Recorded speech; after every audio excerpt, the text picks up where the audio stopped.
Welcome back for our final session today. Delighted that you've joined us. This session is, I would say, outside of my area of expertise. I did my doctorate in Evangelism and Church Growth. We're talking about reaching youth. That's in a different field, and I have consulted with some of our youth directors across Canada for wisdom on this particular session. But I want to start by sharing a story with you. There was a psychologist, a family psychologist, who himself did not have children, but he wrote a book. It was 101 Commandments for Raising Children.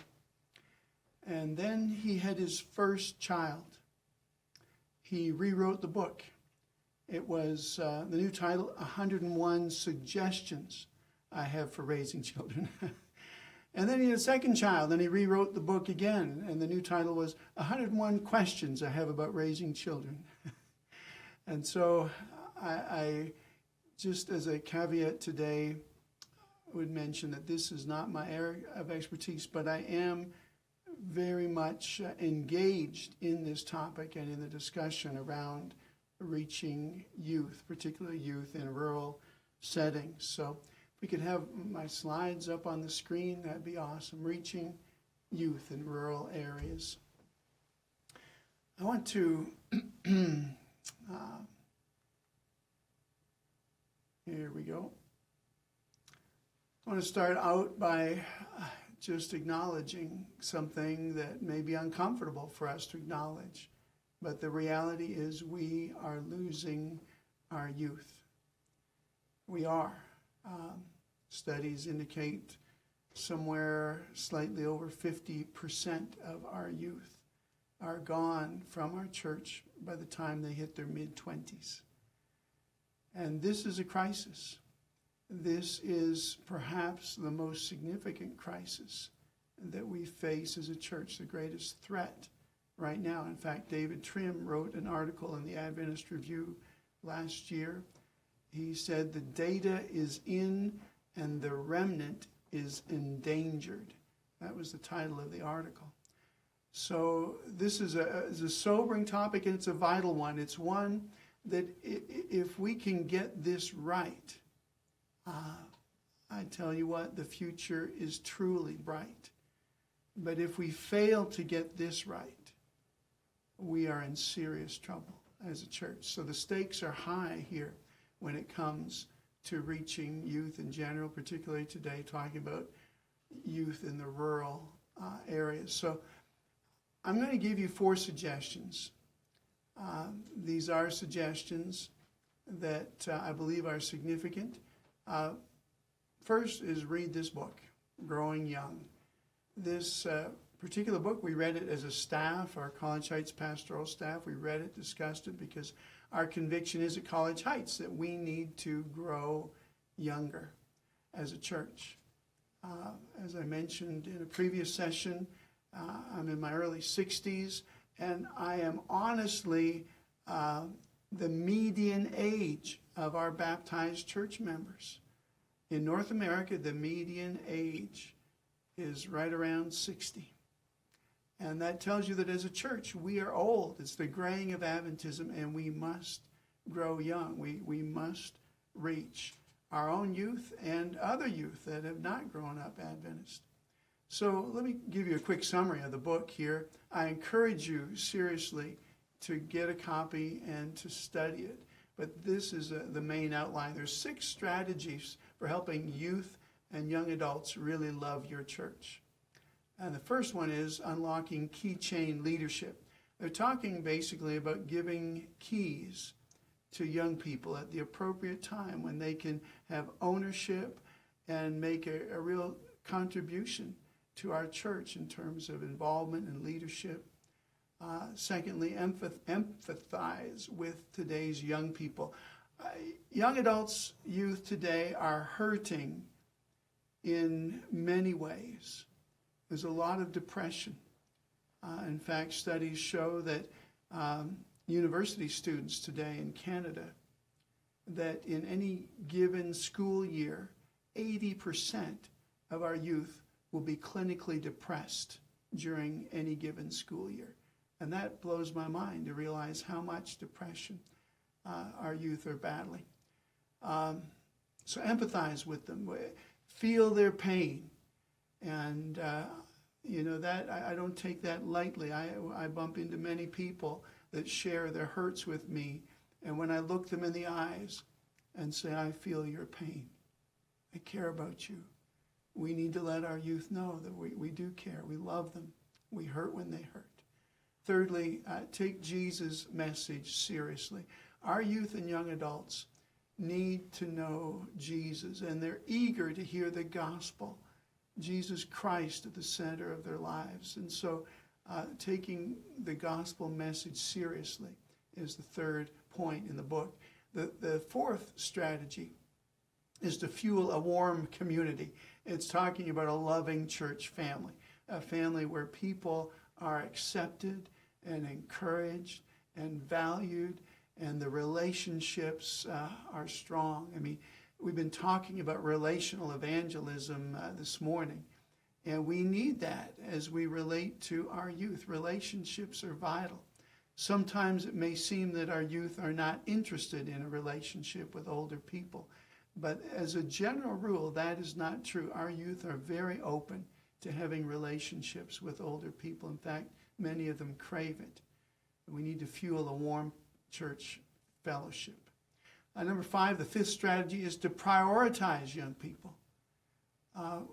The churches, and where this book comes from, is they looked at churches that are actually doing well, that are attracting youth and young adults, and that are growing young. And so they studied these churches. This is not a Seventh-day Adventist book. It's interdenominational. And they said, look, the churches that are truly growing young have prioritized young people. So young people matter here. Their opinions matter. We want to see that they are doing well in their walk with Jesus. And so this is a priority in those churches. Finally, number 6, the last strategy in the book is to be the best neighbors. We're talking about serving others, caring for people in our community. And young people today have a heart to serve. And in fact, any church that's not serving others, young people are not interested in, because they want to make a difference. They want to be good neighbors. So these 6 strategies, these are born from experience here in North America. And I encourage you, if you're serious about growing young, get a copy of the book. That's my first suggestion for reaching young people in rural areas. Secondly, this suggestion for reaching youth is reach out to the students in your local high school. The truth is that many of our rural churches have very few, if any, youth in the church. I was visiting a rural church recently. This church, not too many years ago, was a thriving church with lots of young people. But the dynamics here in the West, it's the farms are getting bigger, and there's fewer farmers, and people have left the rural areas. And when I went to visit this church, I won't name it, I walked past the youth room during Sabbath school. I wasn't actually trying to snoop. I just happened to notice that there was only one young man in that Sabbath school class. He was playing his guitar. He was having a very meaningful time of communing with God.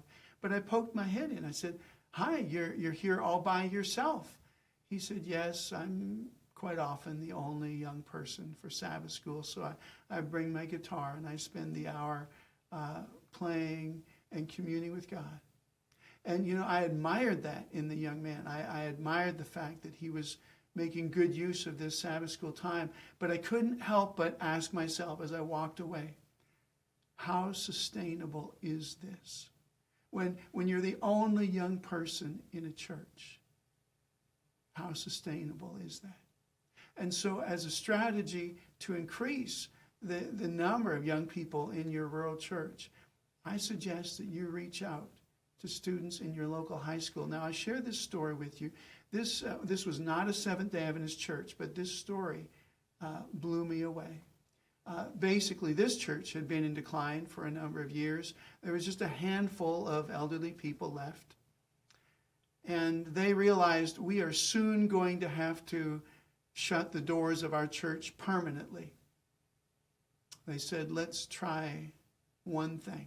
Before we close the doors of our church, let's see if we could mentor some of the young people at the high school. So the pastor approached the principal. He said, what if our church members who are elderly, grandmas and grandpas, what if we were to offer them to be mentors to the high school students? So if they wanted somebody just to visit with, just to talk to, maybe do their homework with, maybe do a hobby together, whatever, would that be of value to you and your students?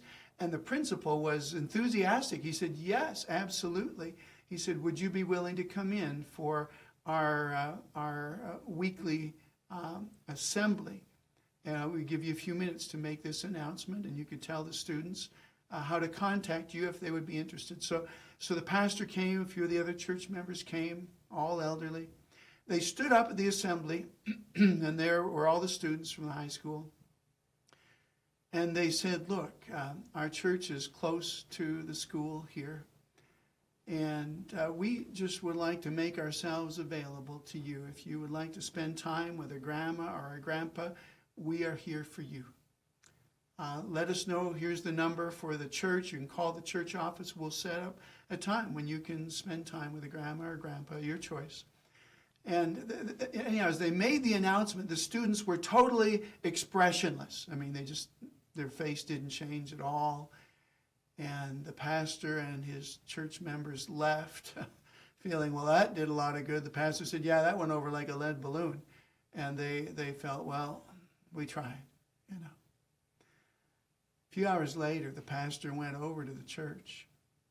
And when he went in, the secretary ran to meet him and said, the phone has been ringing nonstop. There are so many students who want to spend time with a grandma or a grandpa. Do you know, it revitalized their church. They started mentoring these young people. A number of them started attending worship. They were inviting their friends, their church. I get emotional about this, but their church became a thriving young church simply because they reached out to the students and offered themselves as mentors. God will bless this. And I challenge you to do it. If you're serious in your church about reaching young people, and you need to have a core of young people in your church, if you're going to have a viable youth ministry, reach out to your local high school. I want to ask you the question today, what if each of our older church members would mentor one young person? What could happen? What would happen if you were to dedicate yourself to say, I'll spend an hour a week with a young person? I want to tell you that when I was a brand new Seventh-day Adventist at the age of 18, I had just been baptized. I was not raised Seventh-day Adventist. I came into the little church in Cambridge, Ontario, and there were a bunch of old people. There were a couple other youth that were my age. They were my friends. In fact, that's how I came into the church, was through them. But basically, there were very few of us. But those older people, they took an interest in us. There was one lady in particular, her name was Mrs. Shepherd. And for some reason, she took an interest in me. She invited me to come over to her home, and we would sit and visit, and we would have tea, and we had just a wonderful friendship. I never could figure out why she wanted this young man to come over. And she was up in her 80s. She had a fixed income. It was just a modest pension. But when I visited her one day, She knew that I would be going to Berman University to study and be a pastor. And she said, I wish I could buy you a car. And I was amazed, what, buy me a car? She didn't have much money to speak of. She said, I wish I could do it. One time she gave me a gift. It was her silverware, fine silverware in a chest that her family had, but she had no children of her own. And she gave this to me, a family heirloom. We still have them in our home. But do you know, when Nancy and I got married, we needed a vehicle, and so we got this little Toyota Tercel, paid $2,300 for it. When I say we paid for it, we didn't have any money. My mom and dad gave us a gift of the down payment for that car. And do you know that Mrs. Shepherd, out of her modest fixed income, sent me $100 every month? She paid for that car.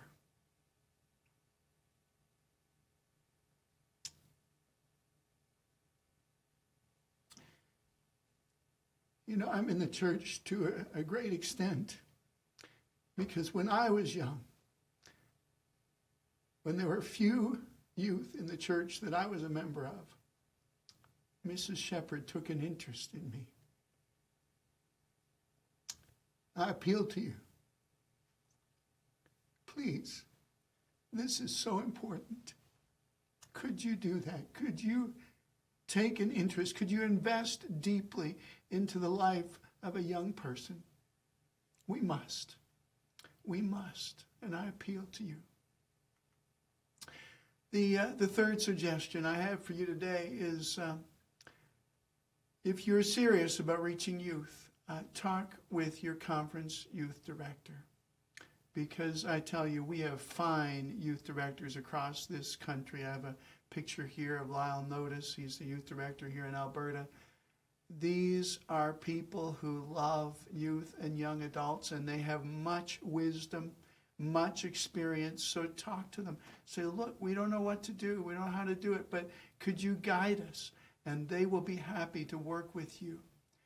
But I want to tell you this, that really, honestly, youth ministry is not that complicated.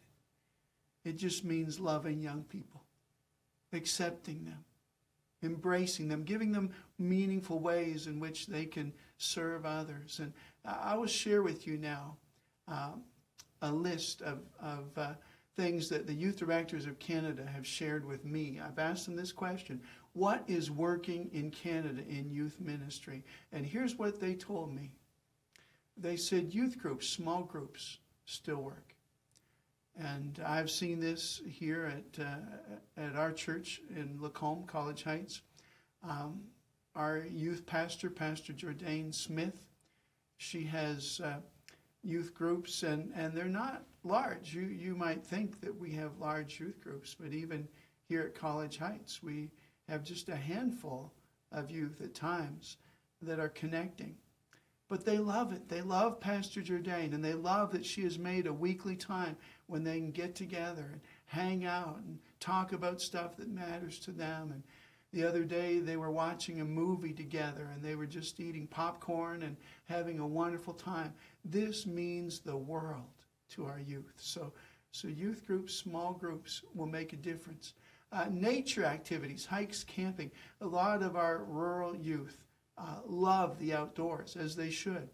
I'll tell you this, that a couple of years ago, Pastor Jourdain had an event on Sabbath afternoon. It was called Let's Talk Youth Ministry. She invited our youth and parents and anyone interested to come and just talk about youth ministry. And as we got talking, one young person said, I would love to do some things outdoors, stuff like hiking. And other youth said, yeah, I would love to do that. And I was listening because I enjoy hiking. And God moved me just to put up my hand and said, well, look, if you would like to go hiking, I'll be happy to take you. And so we've worked it out. So once a month, I take the youth of our church, anyone who would like to come, I take them on a hike. And I tell you, the relationships that have come out of that activity have been such a blessing to me. I've gotten to know our youth. I never would have gotten to know them except that I'm spending time hiking with them. And I tell you what, this is powerful. Nature activities, hiking, camping, this will bless your young people. Mission trips. We have right now a group from PAA on a mission trip in Kenya. And those young people will come back. Their lives will never be the same after this mission trip. I believe every young person should have the opportunity to go on a short-term mission trip. It will change their lives. So in a rural church, you make sure that you can find a way. If the young person needs money, you help them find the money to go on that mission trip. You get them connected with a group, and it will bless them. Game nights, movie nights, young people love to have fun. I think all of us love to have fun, but it's important that we schedule game nights, movie nights, particularly, that we do some intergenerational stuff, that we build those relationships and have fun with our youth. Now, the youth directors are also saying that volunteering and serving works. That if you get our young people serving in the community in some meaningful way, that will help them stay rooted in Jesus and in the church. And then, of course, the last thing is potlucks and food. We just came from a big potluck today. The gym at College Heights Christian School was overflowing with people. It was International Sabbath. And I tell you what, our youth and young adults were there enjoying food from around the world and just loving it. As I was chatting with them, how was your meal? There was big smiles. Oh, it's so good. But here's a suggestion.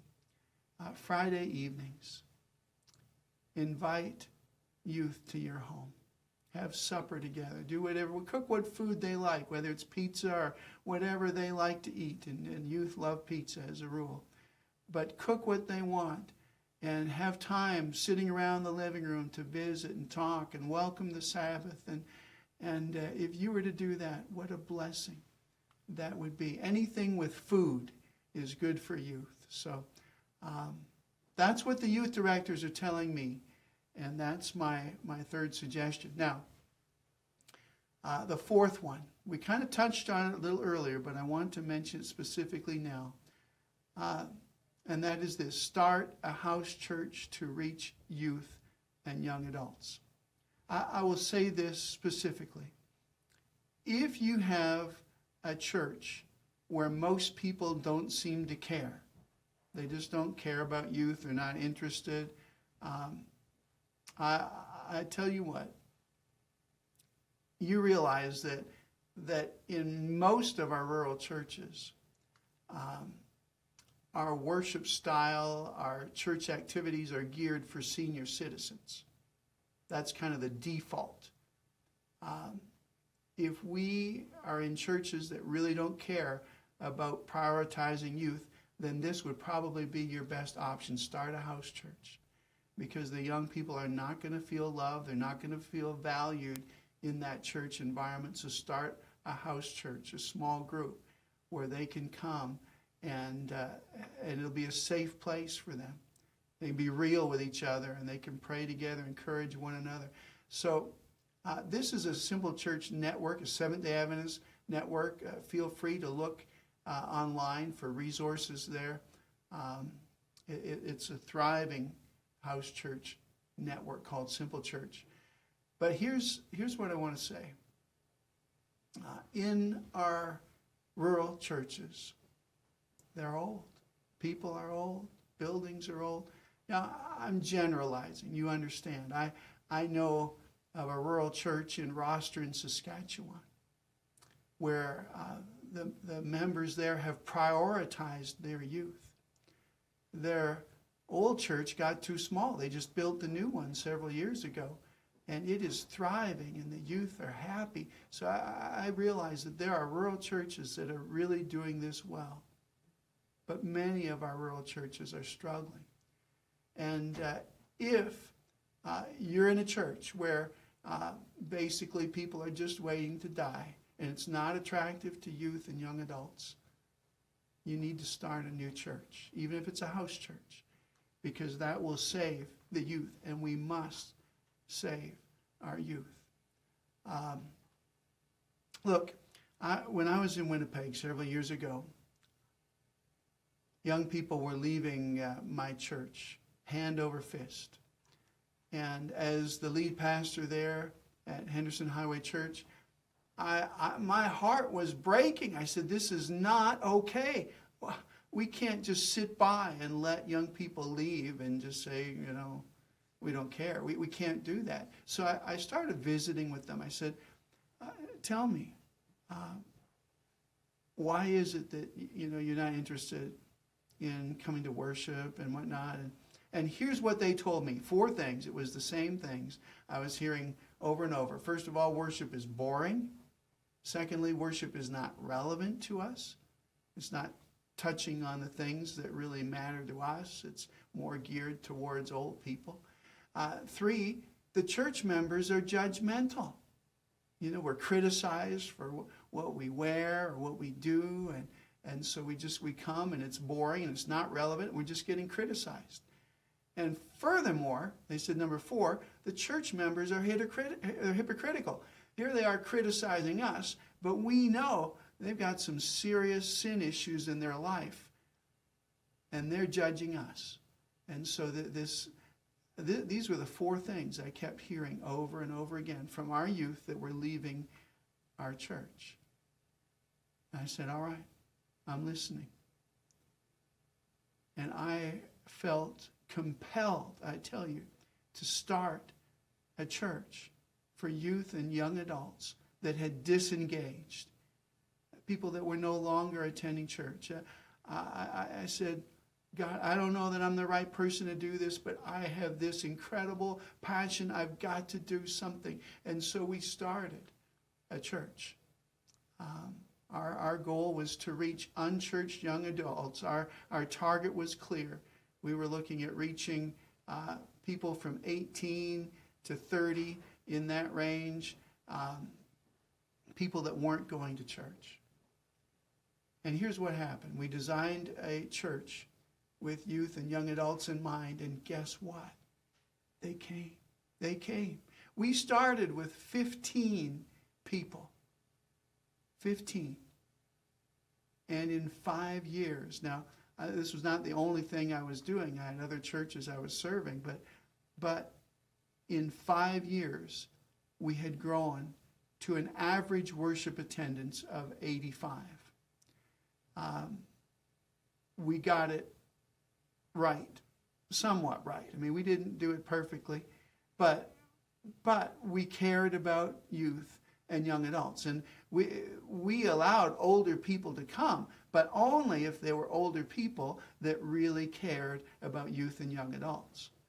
And so this is an example. We used to go out and feed the homeless, and on this particular day we wore the shirts Love Winnipeg, and we had music that we were providing, worship music, as people were getting free hot dogs, but they loved to serve.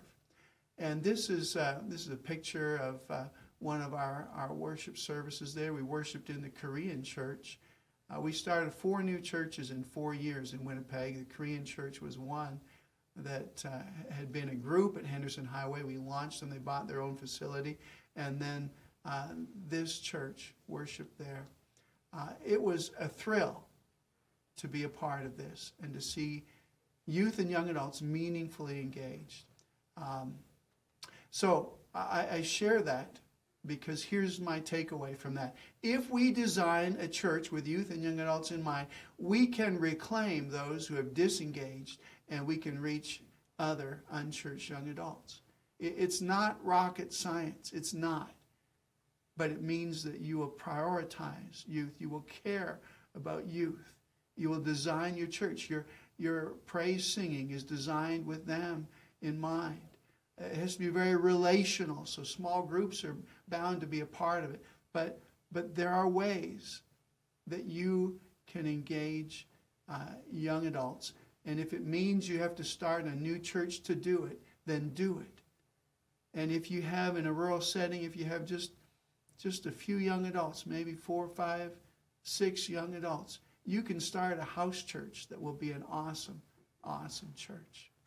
So somewhere in Canada, I won't say where, this story was played out.